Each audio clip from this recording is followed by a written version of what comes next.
Hey Sobat Sarana, selamat datang kembali di channel Sarana Sejarah. Pada video kali ini kita akan membahas tentang sejarah pajak dan PPN di berbagai negara. Pajak adalah bagian penting dari kehidupan masyarakat dan negara.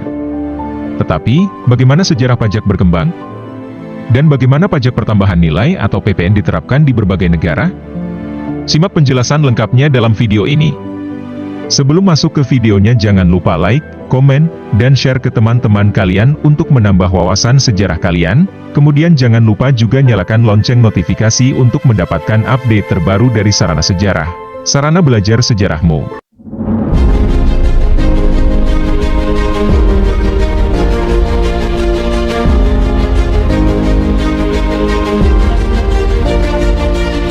Sejarah pajak. Sejarah pajak dimulai sejak peradaban kuno. Bangsa Mesir pada 3000 SM memungut pajak atas tanah, ternak, bahkan hasil panen. Sedangkan di Romawi kuno, pajak dikenakan untuk mendanai perang dan proyek infrastruktur seperti jalan dan akueduk. Di Asia, Tiongkok pada dinasti Tang memperkenalkan pajak tanah sebagai bentuk kontribusi warga kepada negara.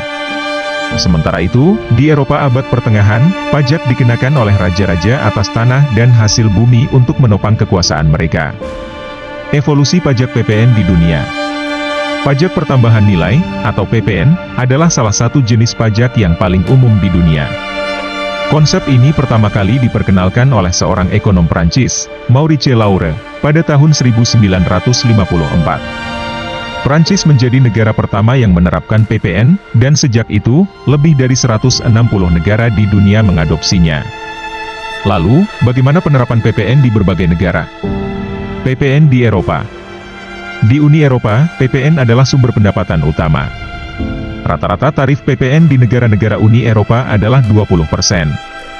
Contohnya, di Jerman, PPN digunakan untuk mendanai infrastruktur, pendidikan, dan layanan kesehatan.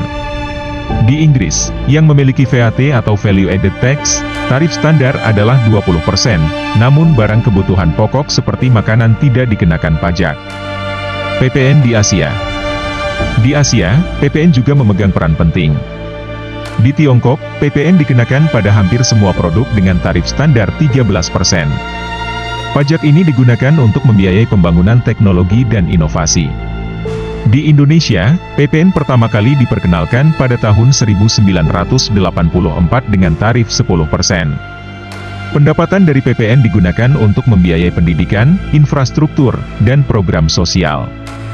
Di India, PPN digantikan dengan GST, Goods and Services Tax, pada 2017.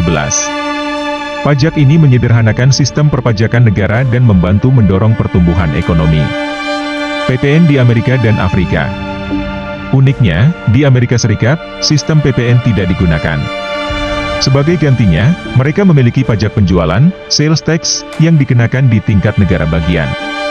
Tarifnya bervariasi, mulai dari 0% hingga 10%, tergantung negara bagian. Di Afrika, banyak negara mengandalkan PPN sebagai sumber pendapatan utama. Di Afrika Selatan, PPN dikenakan sebesar 15%, dengan sebagian besar dana digunakan untuk layanan kesehatan dan pendidikan. PPN di Amerika Latin dan Oseania.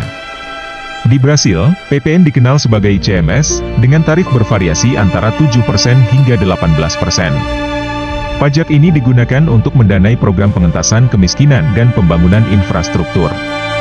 Di Australia, PPN dikenal sebagai GST, Goods and Services Tax, dengan tarif standar 10%. Pendapatan dari pajak ini digunakan untuk mendukung layanan publik seperti transportasi dan kesehatan. Manfaat dan tantangan PPN. Meskipun PPN menjadi sumber pendapatan penting, ada tantangan dalam penerapannya. Pajak ini sering dianggap regresif karena membebani semua orang secara merata, termasuk masyarakat berpenghasilan rendah. Namun, banyak negara mengatasinya dengan membebaskan barang kebutuhan pokok dari PPN. Dari Mesir kuno hingga era modern, pajak, termasuk PPN, telah menjadi bagian penting dalam kehidupan masyarakat dan pembangunan negara. Pajak bukan hanya kewajiban, tetapi juga investasi kita untuk masa depan yang lebih baik. Jadi, bagaimana sistem pajak di negara kalian? Apakah kalian merasakan manfaatnya? Tulis di kolom komentar ya! Jangan lupa like, share, dan subscribe untuk video Sarana Sejarah lainnya. Terima kasih sudah menonton. Sampai jumpa di video berikutnya di Sarana Sejarah, sarana belajar sejarahmu.